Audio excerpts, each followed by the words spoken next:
On that significant day, I found myself standing before my father's grave. My father had been the CEO of a major company, and after his death, my brother-in-law Kyle inherited both the company and a substantial fortune. In stark contrast, all I received was an old mini truck. Kyle, flaunting his newfound wealth, mockingly remarked, "With this, I've got the company and the entire estate in my grasp. That mini truck suits you." Yet to me, that mini truck was more than just a vehicle. As I looked at it fondly and started the engine, I noticed a destination already set on the navigation system. "What's this?" I wondered. With a firm yet gentle grip, I began to drive. My name is Jack Nicholson. I am a 44-year-old tutor, now standing before a large coffin where my father rests peacefully. My relationship with him had always been complicated. He built a construction company from scratch, but I chose a different path, leaving home right after university to become a teacher, fulfilling a childhood dream. This decision led to many heated arguments, and for a long time, we barely spoke. Despite our disagreements, I never hated my father. I had my own dreams to follow and couldn't give them up to run the family business, even though I felt a strong duty as the eldest son. Guilt weighed on me for not meeting my father's expectations, keeping me from visiting my parents' home. My mother relied on my sister Lauren to update my father about my life. Lauren and her husband often sent expensive gifts or arranged trips for my father's birthday or their anniversary, pretending they were from me. Each time, Lauren would encourage me, saying, "I wish you and Dad could talk directly. He's just trying to be strong. Deep down, he must be feeling lonely." I often thought about Lauren's words and would just shake my head. One day, I got the sad news that my father had cancer. When I heard this, I quickly quit my job and returned to where my family lived. I realized that what really mattered was life itself, and the past arguments with my father seemed so small. I decided to move back to my hometown, teach at a local school, and take care of my sick father. At first, my father was shocked to see me return, but he eventually accepted it quietly. I didn't say much either. I just stayed by his side and took care of him, helping him whenever he needed it. He would thank me softly, and those words brought me some peace. Sadly, my father's fight with his illness ended. The last chapter of his life closed quietly with me, Lauren, and our mother by his side. We couldn't know what he was thinking in his last moments, but we hoped his soul was at peace. Even though we expected it, losing him deeply affected us all. My mother, Lauren, and even my young nephew, Peter, were all very sad and cried. The only one who didn't show any emotion was my brother-in-law, Kyle. During the funeral preparations, he coldly asked, "Did he finally die, huh?" Hearing that, I was proud of myself for staying calm and not reacting angrily to Kyle. Instead, I focused on planning my father's funeral, keeping myself busy to distract from the pain. I ignored Kyle's harsh words and made sure everything for the funeral was done right. Kyle and I had never gotten along well, and our relationship only worsened over time. But despite everything, I kept my focus during this tough time. I first met Kyle when he was a skilled worker at my father's company, and I really respected his abilities. It felt like I had gained a real brother when Kyle married my sister Lauren. He was 5 years older than me and seemed like a role model. Before they got married, I often asked him for advice on various problems, and he always listened with understanding. One of our big discussions was about whether I should join the family business. Kyle would say, "A son should live his own life. Jack, you have your own path. No one knows which choices in life are the best, so the most important thing is to make choices you won't regret later." Encouraged by his words, I switched from business school, where I was studying management, to the Faculty of Education, where I truly wanted to study. As time went on, Kyle and Lauren got married and started their life together. 22 years passed, and the distance between my father and me grew wider. I moved on with my life, missing the chance to close that gap. But when I heard about my father's illness, I dropped everything and rushed home. Kyle, who once greeted me warmly, had changed. He now seemed uncomfortable around me. When we were alone, Kyle would say coldly, "You came back in a hurry when you heard he was sick, didn't you? But no matter what, you won't inherit anything." His words caught me off guard, and I struggled to respond. "What do you mean?" "Don't act like you don't know. It might be a coincidence, but even if you now want to run the company, it's already decided who will be the next leader." His harsh words shocked me, and I replied louder than I intended, "No, that's not it. I did come back for the company. I realized I hadn't been a good son and wanted to apologize to Dad, even if it's late." Kyle dismissed me. "I don't need your fancy talk. It sounds like something from a TV drama. Lori likes that kind of stuff. But were all those gifts you sent just a way to look good in front of him? That's absolutely not true. I tried to explain, but Kyle had already made up his mind and wasn't interested in believing me. His words also seemed like a slight against Lauren, and for the first time, I felt a deep divide between us. Ever since that incident, I started to feel really upset with Kyle. He began to mock me openly. No matter how much you try to win him over, that time has passed. Don't make me laugh. Go back to where you belong and take care of your troubled students, he would say. At first, I thought deeply about how I appeared to others and how they saw me, but Kyle's words showed he was more concerned about himself than our father. His behavior often seemed disrespectful to both his father-in-law and his wife, Lauren. I started to believe that Kyle had married Lauren mainly to get closer to my father's company and wealth. He rarely visited my father when he was ill and didn't help take care of him. Now, all I could do was work as hard as possible to protect the company my father had built. Kyle always sounded polished, but he really just wanted to avoid problems. On weekends, he would go play golf, claiming it was for business. He hardly ever took care of his own son. He said he wanted his son to learn many skills to eventually take over the business, but he left all the driving and housework to Lauren. When Lauren showed a bit of unhappiness about this, Kyle would passionately take her hand and say, "I'm giving my all for his sake. Now is the time to produce results by any means necessary. Let's overcome this trial together." Lauren found it hard to stand up to him and usually just nodded, even though she seemed reluctant. Kyle was good at acting like the perfect husband in front of Lauren, so it's no surprise she believed him. He showed his true self to me, probably because he thought I was like him. I eventually got used to Kyle's mocking, and it didn't bother me as much. However, when our beloved father passed away, I was heartbroken. I felt a deep sadness and emptiness. Although Kyle seemed upset about our father's worsening health, I couldn't shake the feeling that he had been waiting for this moment. This thought made me very sad and angry. After our father died, Kyle inherited most of our father's large fortune. Even though he was just a son-in-law, he had the same rights to the inheritance as Lauren and me. According to my father's will, he got most of the shares of the company and a lot of wealth. This unexpected turn of events left me speechless. Even though I was my father's biological child, I had thought the inheritance would be split fairly among the three of us. But instead, Kyle got almost everything. All I received was an old mini truck that my father once loved. In public, Kyle seemed surprised, but alone with me, he laughed and said, "You came all the way from the city to this small town, took care of him day and night, and all you got is this little truck, huh? What an ironic end. Now the company is mine, and you're left with just this mini truck as your inheritance. It's like a comedy." As he left the room with a smirk, I felt empty inside, holding the mini truck keys tightly. The cold metal made me face the harsh reality. My family tried to cheer me up. "Keep your head up." He had his reasons. He didn't mean to upset you. That truck was something Dad always loved. It was his favorite vehicle. He surely cared about you. Despite their kind words, I was too hurt to respond. I knew that what you inherit doesn't measure a father's love. But the fact that Kyle, who seemed to be waiting for my father to die, got almost everything was deeply insulting. It wasn't about the money. It was the pain of seeing my father's hard work go to such a man. I felt powerless to change the situation. Clutching the truck key, I decided to take care of the mini truck, the only thing my father left me. It seemed to hold a deeper meaning. I hoped that cleaning the truck might help me sort out my feelings. I used a hose to carefully wash the truck and then sat in the driver's seat where my father used to sit. Starting the engine, I noticed something unusual on the navigation system. It was displaying a single thick blue route instead of just showing my location. That's odd. Why is there a destination set on the navigation system? I wondered. This usually only happens when a specific road is being followed. When I checked the destination on the screen, it showed only coordinates, not a specific place. It would take about an hour's drive. Wanting to go for a drive in the mini truck, I didn't think too much about it. I put the truck in first gear and left the house. An hour later, during a pleasant drive, I arrived at what seemed like a home. It was a surprise.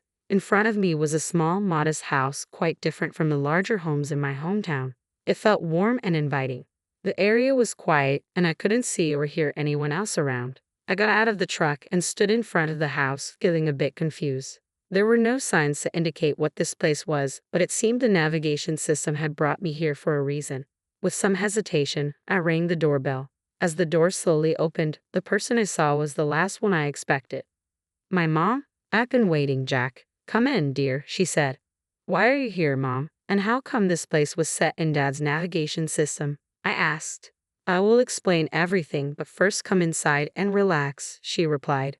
Following her inside, I found the interior simple yet cozy, with just the essentials. My mom made some tea and started to explain in a calm voice. Actually, this was your father's secret hideout. A hideout. I was surprised. I've never heard about Dad having a place like this. This place is our secret spot. We came here when we needed our own space or when we wanted some peace and quiet. If we ever had a small argument, our rule was to come here to cool off.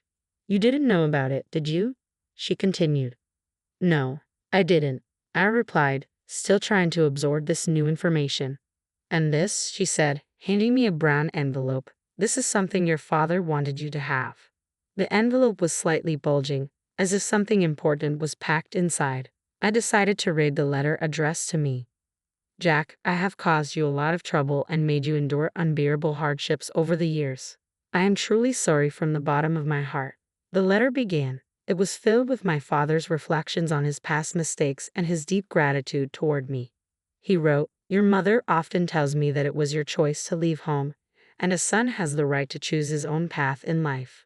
We are both stubborn, but when you came back after I fell ill, it was a wonderful surprise for me. Although I couldn't express it well because I'm not good at showing my feelings, I am deeply grateful to you for supporting and taking care of the family. This was the first time I heard such heartfelt words from my father, and it made me very emotional. The letter also mentioned Kyle. To tell the truth, my distrust towards Kyle grew over time. He's good with words and makes people feel comfortable, but I could see his true nature. I suspected his sneaky behavior around the house was his way of trying to claim ownership. I was too tired from work and taking care of you all to notice his cunning actions. But now, knowing Kyle as I do, I believe these suspicions were correct. The letter continued, I have no intention of giving the company to you, but if something unexpected happens, I have left a significant amount of money with your mother. This is to ensure that you and Lauren will not be in need. Please accept it. After finishing the letter, I looked up at my mother. She said nothing but looked at the brown envelope. I hesitated, then reached for it and checked its contents, confirming everything was in my mother's name. She began to speak firmly. If I transfer the accounts to you and Lauren's names, it would be considered a gift under tax laws. If it's mentioned in the will, Kyle might try to take it. Your father gave this money to me secretly while he was still alive to avoid Kyle's interference. Now I want to give it to you and Lauren as a living gift. She explained this to me, but I was still trying to understand the full impact. The amount written in the account book she showed me was huge, unlike anything I could have imagined. I had never seen so much money before. It meant a lot to me that my dad had left this for me, not because of the amount, but because it showed he really cared about me, not just Kyle, who was seen as his successor. This touched me deeply. We didn't often share deep emotional words, but I knew he always cared deeply for us. I want everything I entrusted to your mother to be passed on to you as a thank you for all the gifts you've given me, and for that, I am truly grateful, he wrote. Before I knew it, tears were streaming down my face. I couldn't hold back my emotions. For a long time, I felt that my father never really understood me, but I was completely wrong. He always understood and valued me. That's probably why he trusted me with that old mini truck, knowing I would value it and use it well. Mom, I really wish I could have done more for Dad, I said, feeling deep regret. But my mother comforted me with a gentle smile. She seemed to understand the regret I felt, saying, It's natural to think you could have done more when mourning a parent. But you brought your father great joy and gave him so much love. You were his greatest pride. Hearing her words made me cry again. They also inspired me to make a firm decision. I wouldn't let the company my father built fall into the hands of someone like Kyle, who had wished for his death. I decided to quietly resist and make a careful plan without letting Kyle know I had acquired a significant fortune. The first step was to contact the corporate executives my father had trusted to build a foundation for their support. They agreed to help, supporting my desire to carry on my father's legacy. The reactions made it clear that my father had never spoken poorly of me. Meanwhile, my mother and sister acted soothingly during the letter reading, keeping Kyle's attention off me. They continued to act the same way in front of Kyle, which made him think he had succeeded and looked down on me with arrogance. Hey, you, abandoned by your father and left a poor man, still intend to stay in this house. I'm the new president now. Admit your defeat and go back home. Kyle would say these words dismissively, waving his hand as if he were shooing away a small fly. Since becoming CEO, Kyle's arrogant attitude created a tense atmosphere in the company. Despite his high position, he ignored his duties and became rude to his staff. This caused a lot of problems, and many skilled employees were left unhappy with his leadership. Kyle didn't question his approach and remained overly confident. Those who can't grasp my superior vision might as well quit immediately, he would say in public, making decisions without listening to anyone else. As problems in the company increased, Kyle enjoyed spending money and living lavishly, while his passion for the business seemed to disappear. When I first met him, he seemed like a great person. He was skilled, and even my dad liked him. How had he changed so much? Lauren cried every night, hiding her tears from the children. I couldn't just watch the company fall apart. I was quietly planning my next move. The day came when I acted. I left home early and waited at the office for Kyle. When he walked into the president's office, he was shocked to see me sitting there. "What the hell are you doing? Why are you sitting there? Get this person out of here," he demanded. "The one who should be leaving is you," I replied calmly. "What are you talking about? Have you lost your mind?" Kyle looked at me as if I was an annoying insect. Using the assets our father left us, I had bought the majority of the company's shares. An extraordinary general meeting of shareholders was held, and you were officially removed as president, Kyle. I'm sorry to say, but you are no longer the president of this company. Wait just a minute, he stammered, confused and repeating words that made no sense. Don't you understand? I now control 2/3 of this company's shares. You thought the inheritance was just an old mini truck, but that truck turned into money in an unexpected way. Kyle tried to dig into details about the hideaway, but I avoided his questions and changed the subject, which only made him more upset. "The game is over. Leave this place immediately," I told him calmly and handed him several documents. As Kyle looked through them, his face went white. "What is this?" he asked. "These are the minutes from the extraordinary general meeting of shareholders, and this other document is your dismissal notice," I explained. Kyle became very angry, crumpled the papers in his hands, and shouted, "You think this will hold up? I'll take legal action." "Go ahead with legal action. We have good reasons for our actions," I responded calmly. "What reasons?" You just been after the old man's wealth and this company from the start. It's nothing but jealousy," Kyle accused. "Let me ask you directly, Kyle. Have you been using company assets for personal use and signing leasing contracts for your own benefit?" I asked. "What if I have? What's it to you?" Kyle replied, his face turning pale with shock. I kept my gaze fixed on him and continued, "You should have been more aware of your responsibilities. Did you become complacent when you thought you controlled everything?" I had been gathering information about Kyle's actions from the company's executives. After our father passed away, Kyle became more arrogant. He used to at least pretend to respect others, but as president, he began to shift his work onto others and even fell asleep in his office. This attitude caused many loyal employees who respected my father to leave, frustrated by his behavior.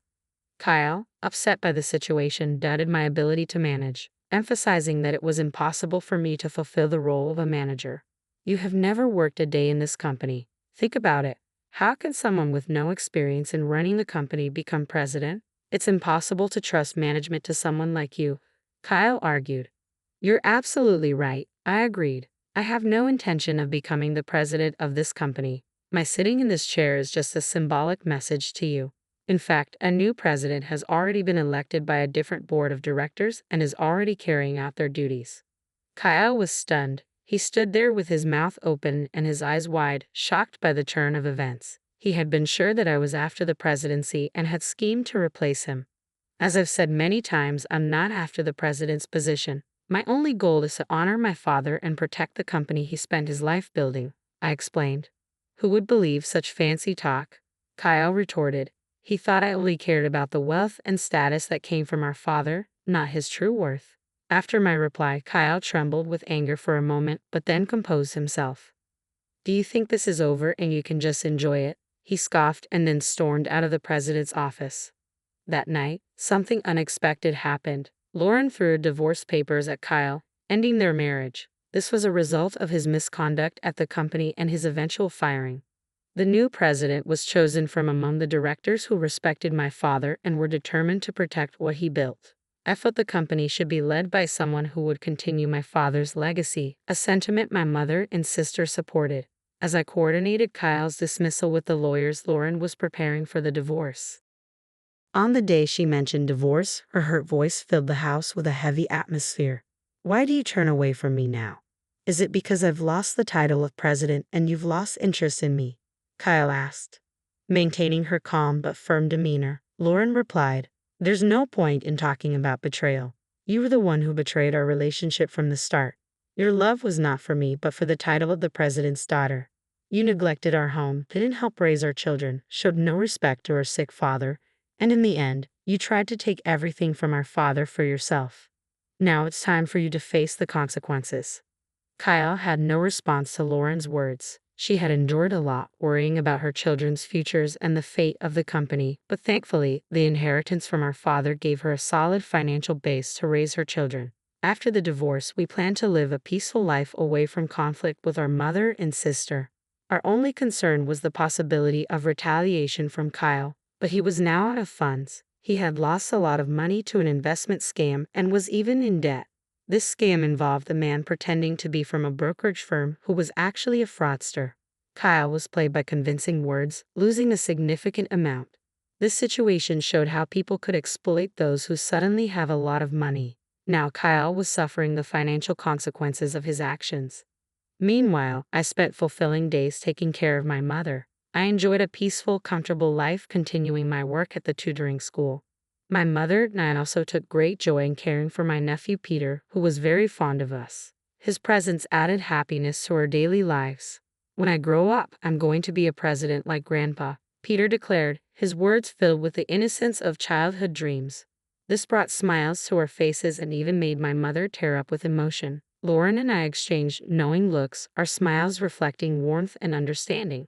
"You might say it now, but I wouldn't be surprised if you want to become a teacher when you're in college," I told him gently, reflecting on similar past statements, which made everyone laugh. "But I'm not very good at studying, so maybe I won't make a good teacher," he said seriously, furrowing his brow. His earnestness made this even more endearing and prompted more laughter, this time filled with affection. In that moment, filled with an overwhelming sense of happiness, we realized we were truly living in the present, enjoying our family unity, and ready to face whatever the future might bring.